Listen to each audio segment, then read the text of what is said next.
নমস্কার বন্ধুরা, আমি রাজেশ্বরী চলে এসেছি নতুন একটি রেসিপি নিয়ে আপনাদের কাছে।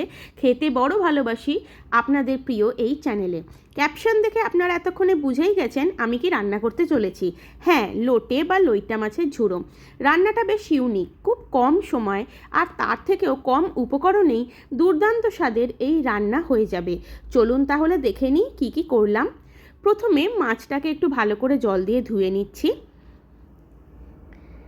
আর এইটুখানি সামান্য উপকরণে কিন্তু রান্নাটা রেডি হয়ে যাবে। কিছুটা পরিমাণ পেঁয়াজ কুচোনো, একটু টমেটো কুচোনো, একটু রসুন কুচোনো আর একটু ধনেপাতা কুচি। কড়াটি গরম হয়ে গেছে, এবার এতে যোগ করলাম সর্ষের তেল, একদম খাঁটি সর্ষের তেল।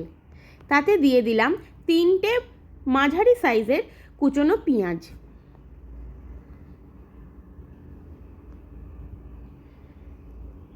পেঁয়াজটি একটু ভাজা ভাজা করে নিচ্ছি।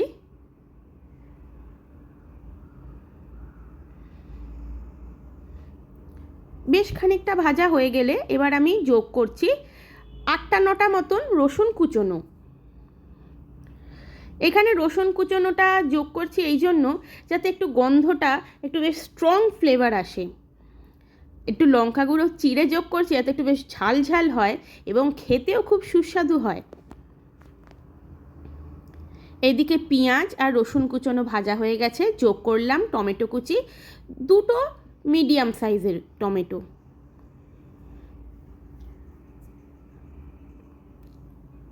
টমেটোটাকে একটু নরম করার জন্য এখানে আমি একটু সামান্য পরিমাণ নুন যোগ করলাম। এবার একটু ভাজা ভাজা করছি।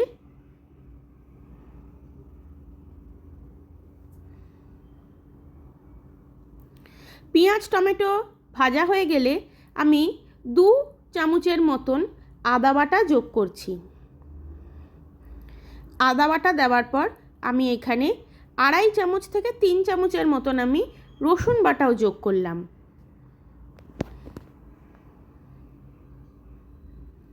এইটাকেও একটু নাড়াচাড়া করে ভাজা ভাজা করে নিলাম।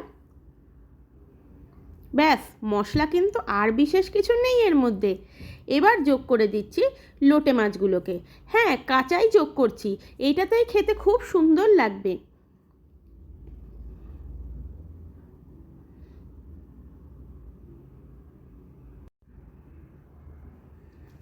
এইবার মাছগুলোকে ভালো করে নাড়াচাড়া করে নিলাম মশলার সাথে, একটু ভাজা ভাজা করে নেওয়ার জন্য।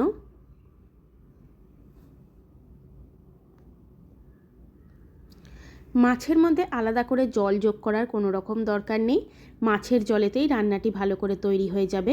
আমি এখানে ছোটো চামচের 1 চামচ মতন আমি হলুদ গুঁড়ো, 1 চামচ আমি ঝাল লঙ্কার গুঁড়ো আর 1 চামচ আমি কাশ্মীরি লঙ্কার গুঁড়ো যোগ করেছি। এইটুখানি মশলা, আর কোনো রকম কোনো মশলা যোগ করার সেরকম দরকার নেই। আর হ্যাঁ, আমি এখানে যোগ করলাম 1 চামচের মতো নুন আর সামান্য পরিমাণে চিনি, স্বাদটাকে একটু ব্যালেন্স করার জন্য।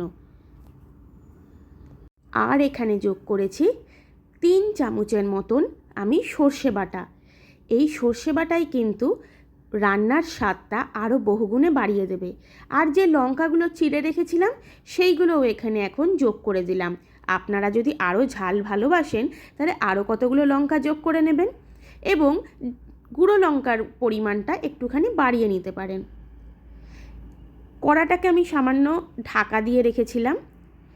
ঢাকাটি খুলে দেখলাম যে জল বেশ খানিকটাই চলে গেছে এবং সামান্য পরিমাণে একটু জল রয়েছে।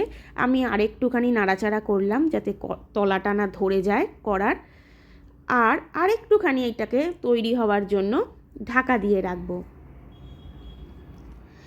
বেশিক্ষণ না, আর মিনিট 5 মতন একটু জোরে ফ্লেম করে এটাকে বসিয়ে রাখলেই দেখা যাবে রান্নাটি কিন্তু একদম তৈরি হয়ে গেছে আর জলও সমস্ত মরে গেছে।